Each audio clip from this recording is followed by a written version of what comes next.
Welcome back to the Rich Life Diaries podcast. In today's episode, I'm going to share with you how you can make $1 million fast. So let's get into it.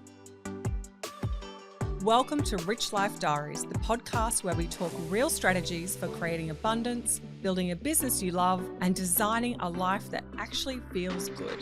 If you're done playing small and ready to create your dream life, you're in the right place.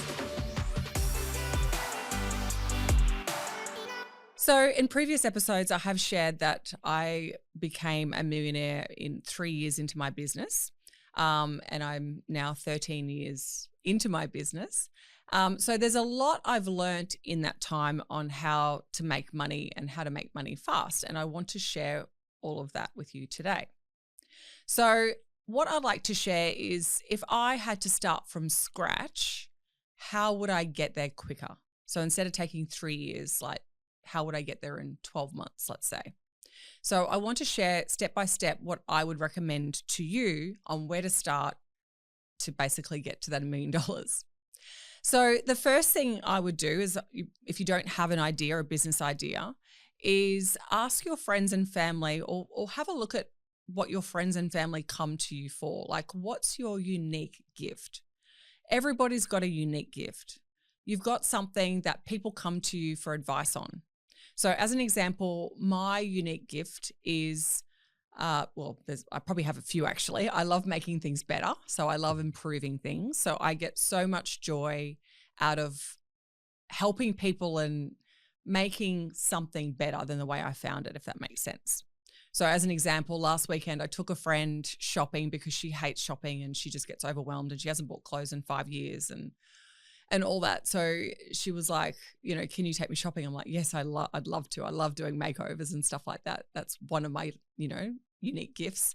So even though I'm not making money out of this, but I took her shopping and she bought all these beautiful new clothes and stuff, and she felt so good. And she sent me the most beautiful text message. And, she was just like, oh my God, I haven't felt this good in 13 years. Thank you so much. Like, I have so much confidence. I feel like a woman again. And, I don't think you realize how this has changed my life. And it's such a silly little thing, but, she was basically saying how much better she felt. And that just brings me so much joy. So I guess why I'm sharing this story with you is you would have things that people come to you for. What are those things? What are your unique gifts? This is how I started my business, Clickstart Digital, 13 years ago, is part of my unique gifts. I'm very good at coming up with business ideas. I'm very fast at creating things. I have a lot of knowledge on e-commerce because obviously I had an e-commerce store, and a guy that I was doing consulting work for a venture capital company at that time was like, Sam, you've got these unique gifts. Why don't you, set up a business where you're basically helping people create a business themselves? I'm like, oh, that's a great idea. I'd love to do that. And I love helping people. I love, helping people have a better life. So that's my unique gift. So once again, I'm just sharing all this with you to give you some ideas to get your brain going with, flowing with like, okay, what ideas, what things do people come to me for? So ask yourself that question. And that is probably the best business idea you can do to create, a business idea basically. So have a think about that. And that's basically where I'd start. So that's step one. You obviously need a business idea. That's the easiest way to find one. Just think about what people come to you for.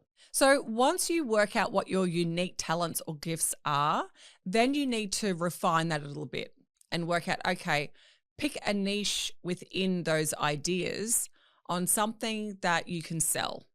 So ideally something high ticket, because the problem is when you sell something low ticket. So when I say high ticket is something like that more people could afford, like, $30, $50, $100, or if it's a coaching program, like $1,000 versus high ticket, which could be $10,000, $20,000, $50,000.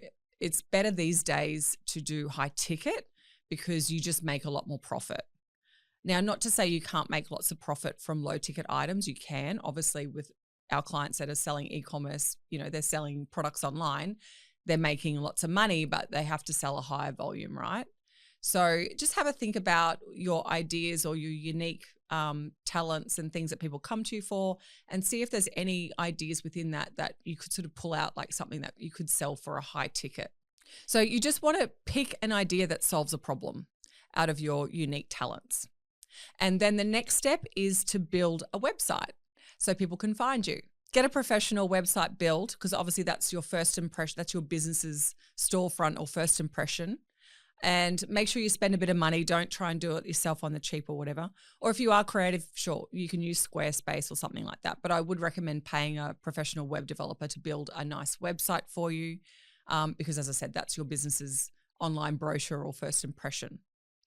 And then the next step is to basically market the business, right? So there's no point having a business and a pretty website and nobody's ever going to find out who you are. So depending on what your niche is, or if you're selling a service or a product, you then need to basically go out and get as many eyeballs onto your business as possible. So when you're getting your website built, the ideal sort of cost for that could be anywhere from like $2,000 up to sort of maybe $5,000 to $10,000. But if you pay more than that, you're just getting ripped off.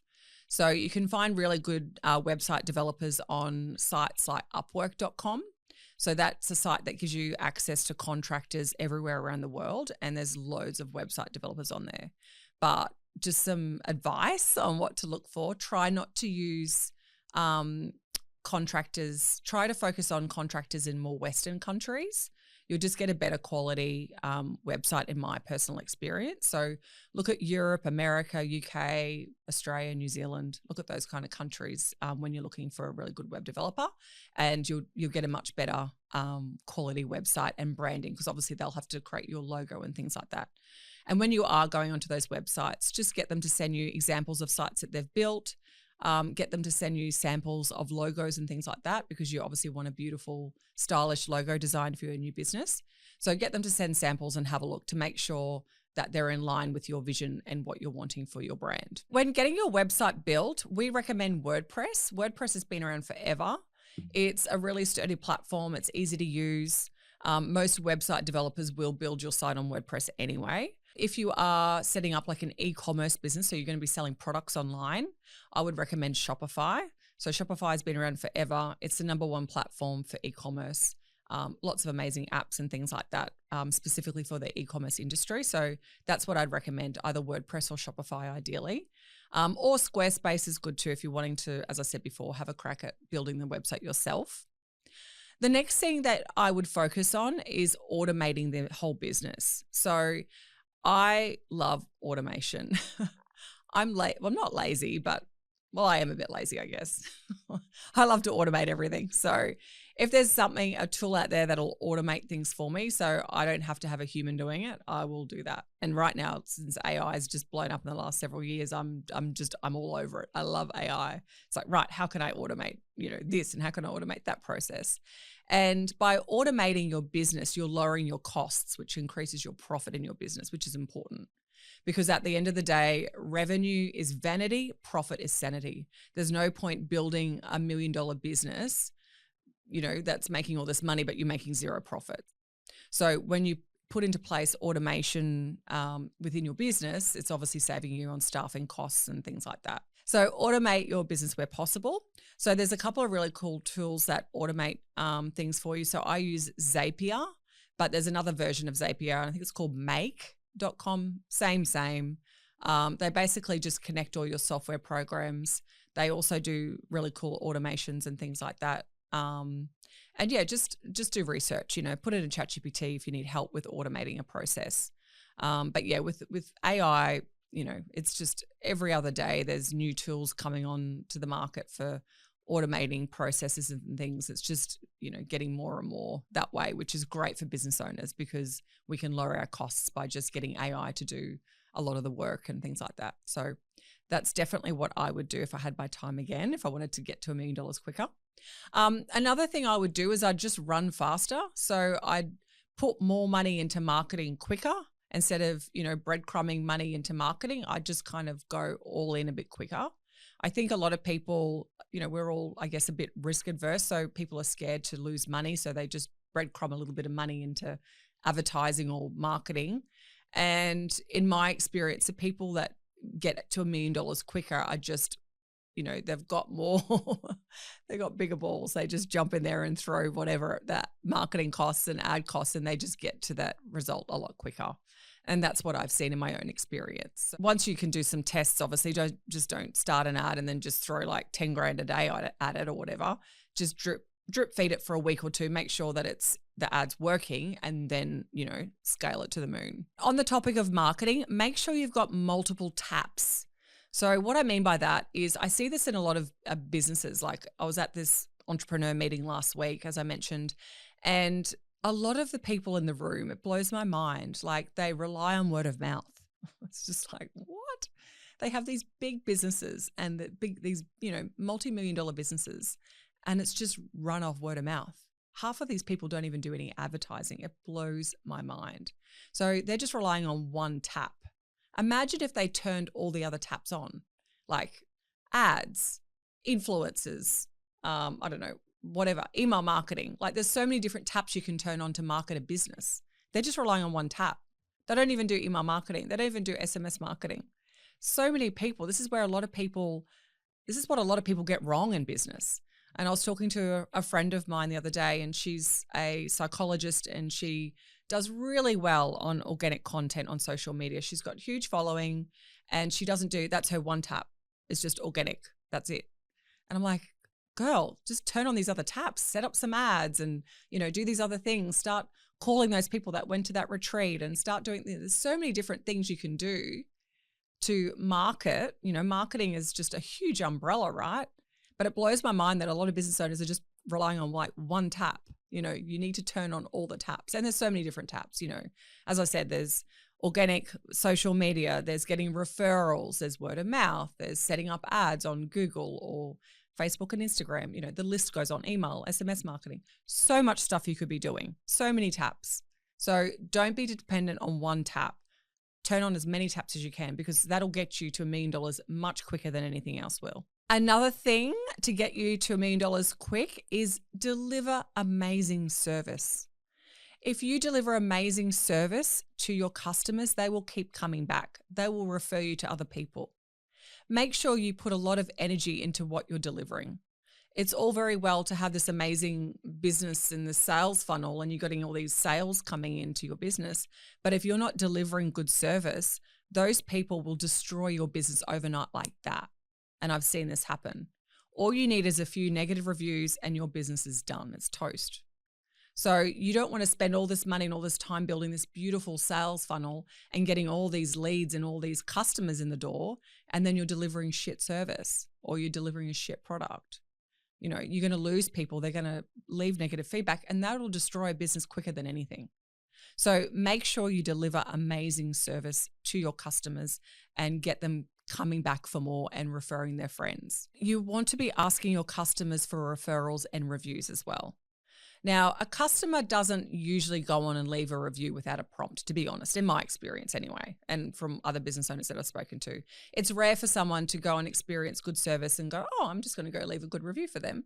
Some people do, but it's rare. Most people don't. So you do need to prompt your customers to leave reviews. It's just a fact in business. So most people will leave a review if they're happy. You don't need to offer them anything. But if you want to offer an incentive, that will definitely help incentivize them to leave a good review for you. So I would definitely recommend doing that. That's a quicker way. The more reviews you have, the stronger your business looks and the more people are going to trust you and come and, purchase your product or service. So that also helps you scale and grow. So make sure you're always asking your customers for referrals and getting reviews from them as well. So just to recap on how to get to $1 million fast, number one is pick a unique gift that you have. Number two is then choose a niche from your unique gifts, and ideally something that could be high ticket. Or if it is low ticket, something that you can sell a lot of, if that makes sense. And number three is getting a beautifully designed and very polished looking website, because it's your business's first impression. Number four is business automation. So automate everything where possible so you're making more profits. Number five is turn on all those marketing taps. Number six is deliver amazing service to your customers. And number 7 is ask for referrals and reviews from your customers. So guys, that's my podcast for today, talking about how you can make $1 million fast. Make sure you subscribe to Rich Life Diaries podcast, and I look forward to seeing you back here in a couple of weeks. Bye.